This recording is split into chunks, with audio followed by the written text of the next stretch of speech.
Bonjour et bienvenue sur la chaîne du chasseur d'étoiles de midi. Alors hier à la télé, eh bien c'est Top Chef qui est arrivé premier avec 3 200 000 téléspectateurs. Il n'y avait pas vraiment beaucoup de monde hier devant la télé. Suivi de The Resident à 3 100 000 et La Faute à Rousseau à 2 700 000. Voilà, c'était pas super hier à la télé. Donc sinon, ce soir vous avez Section de recherche qui va sûrement cartonner. Il y a un film sympa sur la 3 et j'ai vu This Is Us sur la 6, mais la dernière fois ils se sont plantés. Allez, ça va commencer. Petit résumé des 12 coups de midi d'aujourd'hui. Allez, c'est parti, mon kiki. Jean-Luc Reichmann avait mis son sweat capuche bleu. Le maître de midi avait mis une chemise acier. Pourquoi une chemise acier? Parce que la couleur c'était cyan. Donc voilà, qu'est-ce qu'il est drôle. Bon, sinon, il était venu avec sa maman. Alors, regardez sa maman. Franchement, à qui elle vous fait penser? Regardez un petit peu plus près. Et bien, regardez, sur cette photo, on dirait Christine Bravo. Alors, je sais pas si c'est à cause des lunettes, mais on dirait Christine Bravo. Son beau-père était venu aussi. Pourquoi ils étaient là? Parce qu'ils sont venus chercher tous les cadeaux. Donc, ils avaient loué un camion. Donc là, comme on peut voir, donc il y avait toutes les télés, etc., etc. Donc, c'est assez rigolo qu'ils viennent braquer les cadeaux à la Seine-Saint-Denis. Au coup d'envoi, la première question d'une personne qui a une grande expérience. On dit que c'est un vieux de la vieille, bien sûr.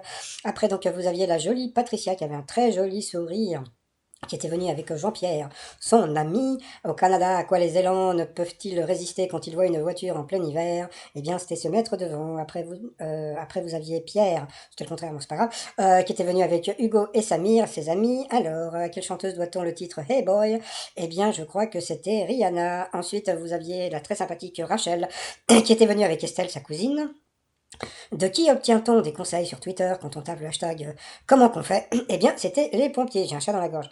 Après, de quelle célèbre école d'art dramatique new-yorkaise Marlon Brando a-t-il été l'élève? Donc c'est assez simple, c'était l'Actor Studio, Lee Strasberg, je crois, que représente le tatouage que la journaliste Thomas Hughes porte sur une fesse. Eh bien, elle a dit un poireau, et ça, c'était un gland-gland. Bah, Thomas Hughes, il a un gland sur la fesse, donc voilà, donc sur cette question, eh bien, Patricia est passée au rouge, qui dit rouge, dit duel, elle a pris Pierre en duel, qui est tombé sur une question qui semblait un peu simple, hein, c'est-à-dire que quel lieu n'est pas inscrit dans l'un des titres de la bande dessinée Martine?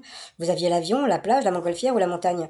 Donc bon, on sait tous que bon, bah, elle a pris l'avion, la montagne, bah, pour moi, Martine à la plage, c'était l'un des plus connus, et bah pas du tout. Donc voilà, c'était la mauvaise réponse, et le maître de midi, il le savait.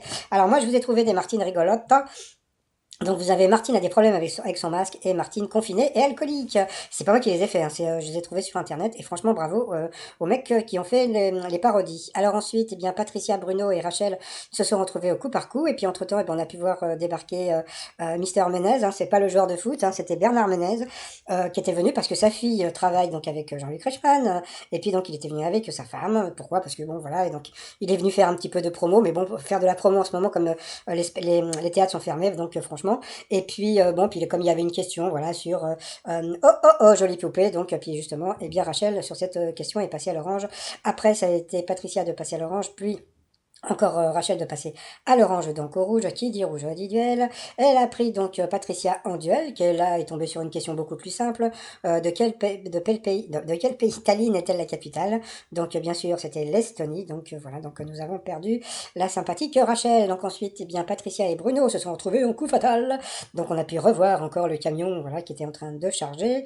Et puis donc bon, bah, j'ai remarqué comme d'habitude que Patricia avait eu des questions qui étaient un petit peu plus difficiles. Mais bon, passons. Et puis, bah, là, ce qui me fait rire, c'est qu'à chaque fois, il y a une question grecque pour Bruno, parce que bon, comme je l'ai déjà dit, Bruno, donc, ses sujets de prédilection, c'est la Grèce, et puis les people, et puis, etc.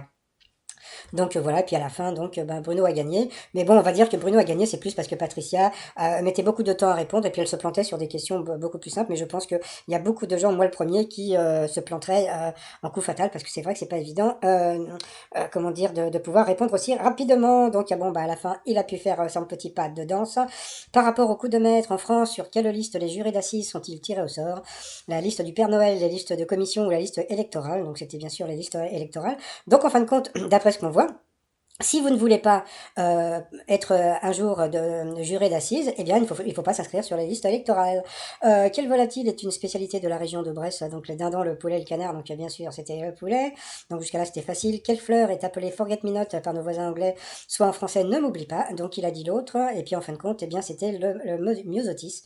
Donc, à cause de ça, il a perdu une étoile et un zéro. Donc, c'était bébête. Mais bon, c'est vrai que c'était pas évident. Quels sont les patients d'un service de néonatologie? Donc, bien sûr, là, c'était simple, c'était des bébés. Et ensuite, qu'appelle-t-on le jeudi noir? Donc, bien sûr, c'était le crack boursier. Donc, il a quand même gagné 1 000 € à partager. Donc, bon, bah, c'est mieux que rien, hein?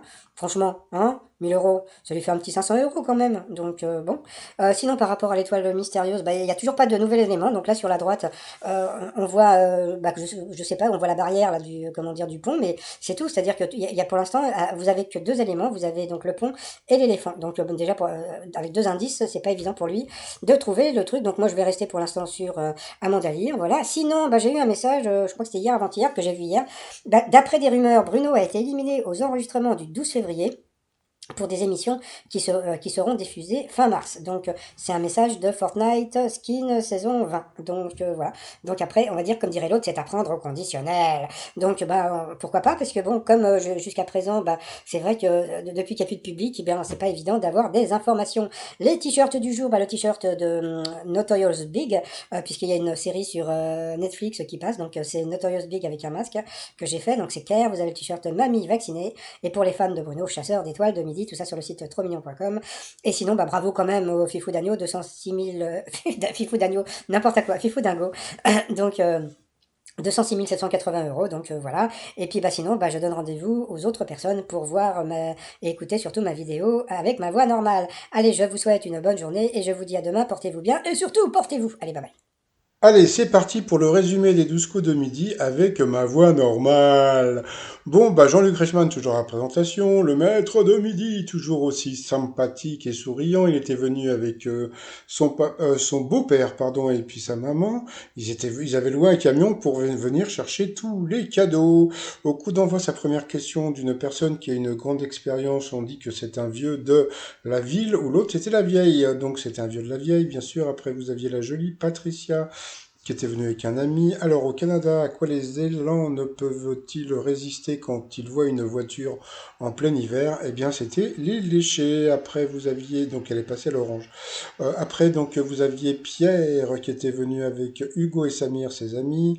À quelle chanteuse doit-on le titre Hey Boy? Eh bien, elle a dit Rihanna, je crois que c'était Sia. Après, vous aviez Rachel qui était venu avec Estelle, son amie. De qui obtient-on des conseils sur Twitter quand on tape le hashtag comment qu'on fait? Eh bien, vous aviez les pompiers ou bien plombiers. Eh bien, c'était les pompons, les pieds-pieds, les plombiers, les pompiers. De quelle célèbre école d'art dramatique new-yorkaise Marlon Brando a-t-il été l'élève? Donc ça, c'était une question pour Bruno. Acteur studio ou l'école du rire? Donc bien sûr, c'était l'acteur studio. Que représente le tatouage que le journaliste Thomas Hugues arbore sur une fesse? Vous aviez un gland ou un poireau? Eh bien, c'était un gland et elle avait pris l'autre. Donc, sur cette question, eh bien, Patricia est passée au rouge. Qui dit rouge dit duel. Elle a pris Pierre en duel, qui est tombé sur une question qui semblait simple, hein. Quel lieu n'est pas inscrit dans un des titres de la bande dessinée Martine? Vous aviez l'avion, la plage, la montgolfière ou la montagne. Donc, je crois qu'il a dit la montgolfière. Et c'était celui qui semblait le plus simple, hein, c'était la plage, parce que franchement, moi j'ai toujours entendu Martine à la plage, et bien en fin de compte, pas du tout. Donc voilà. Donc ensuite, eh bien, Patricia, Bruno et Rachel sont retrouvés au coup par coup. Entre-temps, Bernard Ménez est venu faire un petit peu de promo parce que sa fille travaille dans l'émission. C'est Rachel qui d'abord est passée à l'orange, après ça a été Patricia, et re-Rachel de passer à l'orange, donc au rouge, qui dit rouge dit duel, elle a pris Patricia en duel, qui là est tombée sur une question simple, de quel pays Tallinn est-elle la capitale? Donc vous aviez Suède, Irlande, Autriche ou Estonie, donc Tallinn c'est la capitale de l'Estonie. Donc ensuite Patricia et Bruno se sont retrouvés en coup fatal. Et puis bon, bah, c'est Bruno qui a été le plus fort, ou plutôt Patricia qui s'est beaucoup planté. Mais bon, on ne veut pas lui tenir grief. Voilà, comme disait Ruth, elle grief. Donc après, donc Bruno il était content, il a dansé par rapport au coup de maître. En France, sur quelle liste les jurés d'assises sont-ils tirés au sort? Donc vous aviez la liste du Père Noël, la liste de commission ou la liste électorale. Donc bien sûr, c'était la liste électorale. Ensuite, quel volatile est une spécialité de la région de la Bresse, donc vous aviez le dindon, le poulet ou le canard. Donc bien sûr, c'était le poupou, le lélé. Après, quelle fleur est appelée forget-me-not par nos voisins anglais, soit en français ne m'oublie pas? Donc vous aviez le muguet, vous aviez Myosotis ou l'autre c'était la jonquille et en fin de compte, eh bien c'était le Myosotis à cause de cette question parce que bon bah il a répondu l'autre c'était la jonquille et à cause de ça donc il a perdu une étoile et un zéro. Qui sont les patients d'un service de néonatologie? Donc vous avez des personnes âgées, des bébés ou des sportifs. Donc bien sûr, c'était des petits bébés. Et puis après, qu'appelle-t-on le Jeudi Noir? Un film policier, un crack boursier. Bon allez, c'était assez simple. C'était le crack boursier. Donc à cause de ça, bon bah de toute façon, il n'a gagné que 1000 € à partager. Donc c'était plutôt pas mal, hein, franchement. Hein, donc par rapport à l'étoile mystérieuse, eh bien vous avez toujours bah, l'élément le pont de Londres et puis l'éléphant. Donc avec ça, c'est pas avec ce si peu d'indices qu'il peut trouver encore l'étoile, hein. Donc voilà, et puis bah comme je l'ai annoncé sur le titre de la vidéo, j'ai reçu un message de Fortnite Skin saison 20. Je crois que c'était hier ou avant-hier, qui a laissé un message sous la vidéo où il m'a dit que d'après des rumeurs, Bruno a été éliminé aux enregistrements du 12 février pour des émissions qui seront diffusées fin mars. Donc, eh bien, comme je dis, il faut prendre ça au conditionnel. Donc, bah, sinon, bah, je vais vous souhaiter une très très très bonne journée, puis je vous dis à demain. Surtout, portez-vous bien. Bye bye.